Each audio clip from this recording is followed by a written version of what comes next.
Malapascua Island, one of more than 7,000 islands in the Philippines. It's a paradise of white sand beaches and bright blue water.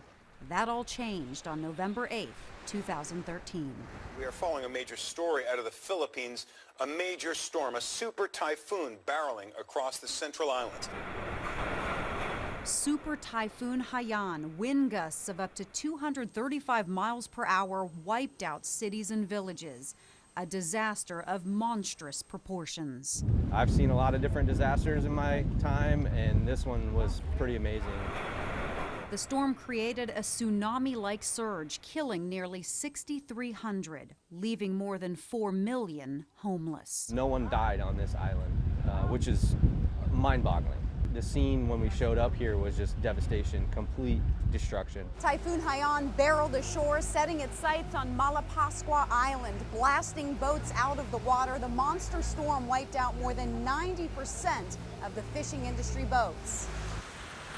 Convoy of Hope was the first agency to arrive with emergency supplies in the disaster zone. When we showed up here, a lot of the boats that you see out here were just toppled over, broken in half. The wind was just amazing. I mean, it just sent boats just tumbling down the beach. Captain Elmar Ornopia had no way to feed his wife and 7 children. He had no boat, no home, but he had faith the tide would turn. 1 year later, the beaches are calm. But the scars of the typhoon are clearly visible. A community broken, but with hope. Islanders used the storm's scraps to piece together homes. Neighborhoods rose from the ruins in a colorful patchwork of wood, metal, and whatever builders could find. You can hear the sound of survival, the hard work to restore what Mother Nature took away. Convoy of Hope is rebuilding 100 homes on Malapascua and Cebu Islands. Homes like this one for Captain Elmar's family, with just enough space to store a few things and a place to sleep or take a break from the sweltering sun.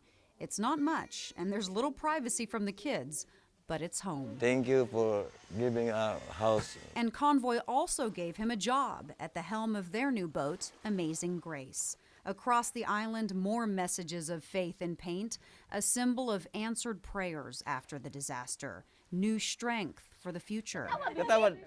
And another blessing is coming. The captain's crew is growing again. Jamaru is about to become a big brother. Each time Convoy of Hope comes back, more boats are taking shape on the sandy beaches, and more fishermen are back at sea, working the nets until the sun sets over the rippling horizon. They're fishing again, they're back sustaining themselves with their own livelihoods, which is really cool to see. Reporting from Malapascua Island, the Philippines, Maria Niter, KY3 News. Hindi ko alam. Smiles and singing, something we didn't expect to find in the slums of Cebu City, where chasing bubbles is a fleeting moment to be a kid before hunger calls them back to reality. It's a hunt to find their next meal. Many on their own, under the blazing sun. A lot of garbage, but since a lot of houses being built now. It was a sight our cameras almost couldn't capture. We needed a guide to take us deep into Anayawan, past the stench seeping onto the streets.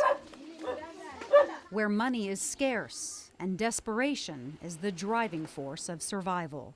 This is where our walk ends. Mountains of garbage and the scavengers picking through it, looking for food among the flies and rotting bags of filth.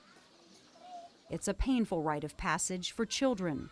Families slip through this hole in the fence every day to survive.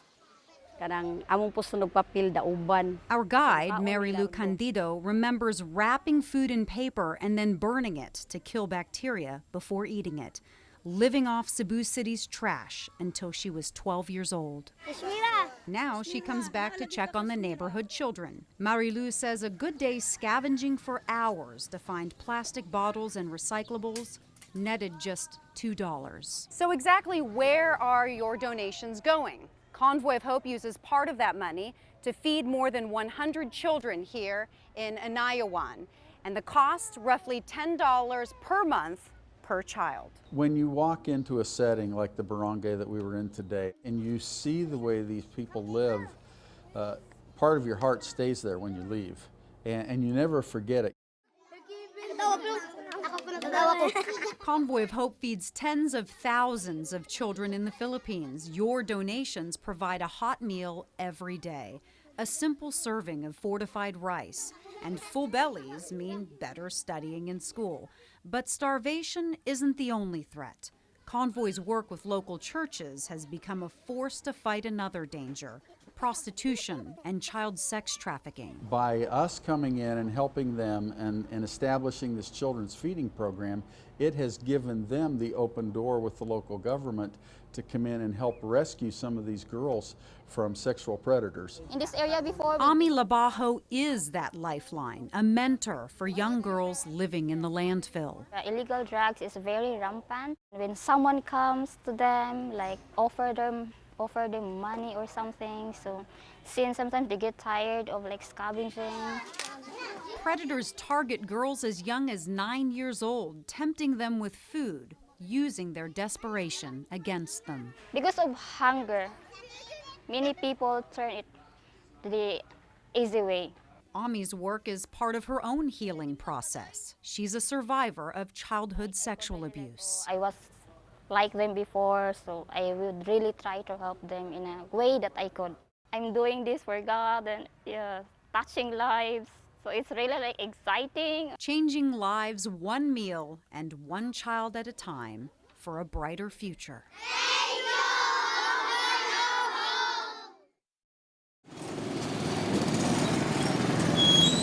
Traffic is always backed up in the heart of Lucena, home of Convoy of Hope's headquarters in the Philippines.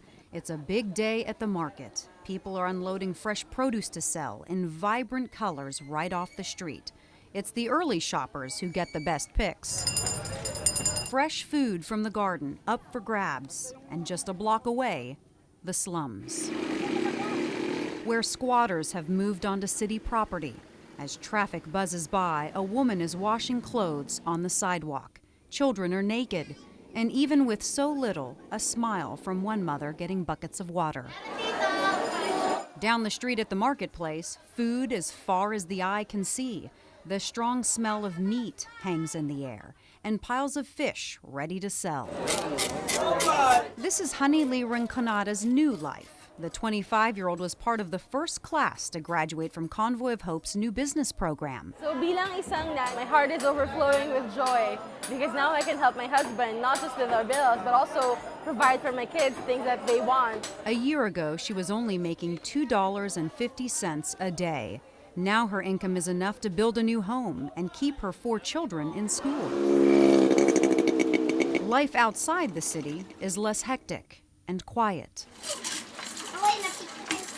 Chores are different, like getting a workout at the well to get water.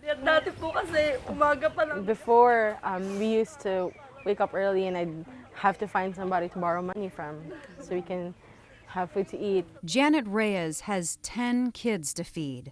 Watching their mother weep while talking about their hardships is tough to bear. They don't have education, they don't have jobs, they don't have ways to provide for their family, but they have ambition, they have that spark of hope. Today, Janet isn't begging. She's her own boss. Her family is running a growing poultry operation. My sons help me take care of the chickens. They clean the coop, they help refill the feed and the water. And there's another new source of food in the neighborhood. Convoy of Hope is also working to give these families food security. This is one of 3 aquaponics systems built here in the Philippines. Each one costs roughly $250 for Convoy to build, and this is how it works. The bottom part is stocked with roughly 20 tilapia. The family eats those fish. The waste from the fish then provides valuable nutrients to the vegetables and plants on top. Life here is simple. Little is taken for granted. For these mothers, the education has lifted a great burden off their shoulders. The fear of failure is apparent, the threat of sickness and starvation. no longer a daily heaviness on their hearts. This ministry has been an answered prayer.